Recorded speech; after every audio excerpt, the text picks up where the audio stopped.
The leaders of Britain and France find themselves under severe political pressure tonight. French President Emmanuel Macron promised lower taxes and a higher minimum wage today in a bid to quell violence in Paris. And British Prime Minister Theresa May postponed a vote on a Brexit deal to leave the European Union. It faced near certain defeat. We'll have a detailed look after the news summary. In the day's other news, Wall Street fell sharply in the morning but fought back in the afternoon. Doubts about the Brexit deal plus U.S. trade tensions with China fuel the initial losses. The Dow Jones Industrial Average dropped 500 points before finishing ahead 34 points to close at 24,423. The Nasdaq rose 51 points and the S&P 500 added 4.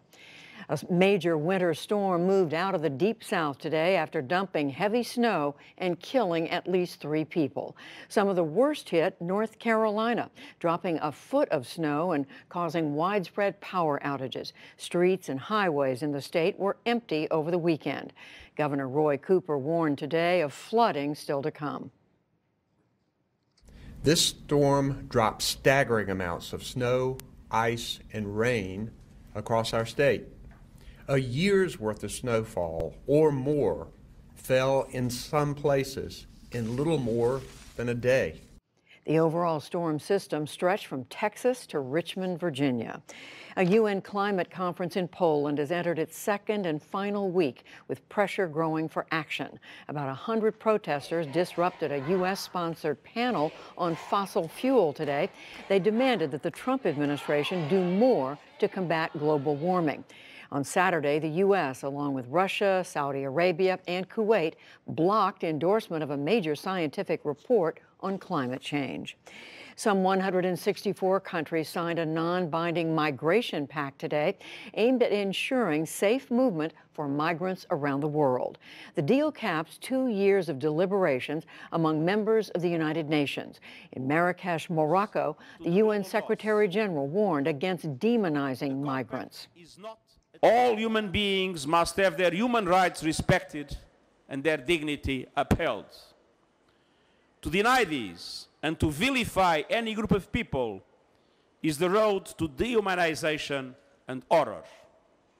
We must not succumb to fear or false narratives. The United States led a group of other Western countries that rejected the agreement.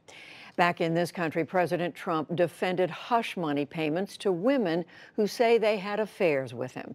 His former attorney, Michael Cohen, claimed that Mr. Trump directed the payments ahead of the 2016 election. That could violate campaign finance law. On Twitter today, the president called it, quote, a simple private transaction and not a campaign contribution.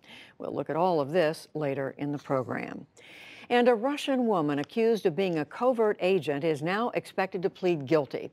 Maria Butina will appear in federal court in Washington on Wednesday.